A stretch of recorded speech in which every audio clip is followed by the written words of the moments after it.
Hello, everyone. Is my mic on? Okay, hi. I'm Claire. Thanks to Carbfix for organizing this event and for inviting me to speak. I'm just going to start by introducing myself and my background to you all. So my journey as a scientist actually started here in Iceland 8 years ago as a PhD student where I studied basalt chemical weathering, isotope geochemistry, and hydrothermal alteration through field-based research. I then went on to a postdoc at Lamont Doherty Earth Observatory, which we heard about a little bit earlier. Wally Broker's, where he was, his office is still there.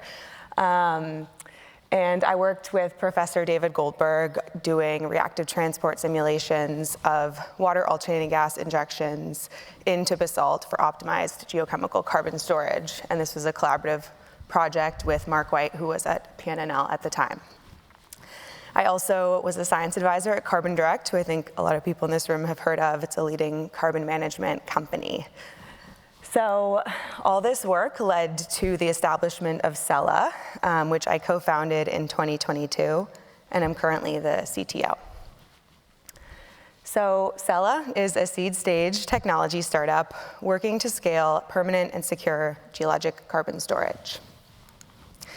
We are currently a team of 8 full-time team members and are joined by scientific advisors who have spent their careers pioneering the scientific research around mineralization technologies. 2 of our wonderful team members are here with me this week, so please go find them if you want to learn more and connect with us. So to my knowledge, we are the only startup developing a method for in situ mineralization using supercritical CO2 injections. So why supercritical CO2? Well, thanks to the Pacific Northwest National Lab, we've learned a ton about reactivity between supercritical CO2 and silicate minerals. And this has already been demonstrated in the field during the Wallula Basalt pilot project, which was almost 10 years ago now. So pure phase injections show potential for scale at lower cost. And this is simply because you can get more CO2 into each hole. So you need less holes to scale. And there's already a mature industry and mature value chains, relatively mature, are surrounding supercritical injections into geologic reservoirs, which means lots of off-the-shelf infrastructure, potentially transferable monitoring technologies, as well as transferable know-how and operational experience. The problem, as Kari mentioned earlier, is that reactivity may be limited at scale during pure phase injections due to constraints on alkalinity generation, which could potentially lead to very long timeframes of mineralization. This figure on the left is probably your 10th time seeing it today. It was made by Sandra for sedimentary basins and saline reservoirs, but recent modeling studies for pure phase injections into basalt have shown that it could take hundreds or even thousands of years for scaled injections to completely mineralize during pure phase injections into basalt. So, of course, we've learned from Carbfix that water-dissolved injections circumvent this. And they're really optimal for rapid mineralization. And this is because solubility trapping is induced immediately. And you don't need to wait for the free phase CO2 to dissolve into formation fluids before you kick off geochemical reactions. But these 2 injection styles, which we've heard a lot about today, can be seen as end members of a spectrum. And at Cella, we're interested in exploring this middle ground space and developing technology for in situ mineralization that balances high injection rates per well and fast reactivity. So our core technology at Cella is water alternating gas injections for geochemical carbon storage. This is patent pending work. It was spun out of my research at Columbia, And we've determined the optimal injection cycle parameters, such as injection timing, duration, rates, that optimize mineralization under various reservoir conditions. So simply repurposing an old enhanced oil recovery technology and redesigning it specifically for mineralization. So our technology is capable of predicting the exact injection cycle recipe, if you will, for a specific reservoir that is designed to optimize various project goals, whether you want to optimize for low water use, fast mineralization, small area review, or what have you. So it's a highly tailorable solution to different geologic settings and could even potentially be deployed in the same reservoirs as a water-dissolved approach, for example, possibly in different depth horizons. So we hope that this approach can leverage the off-the-shelf infrastructure from the enhanced oil recovery industry and unlock more feasible real estate for geologic carbon storage as quickly as possible. Okay, so this talk's supposed to be about our project.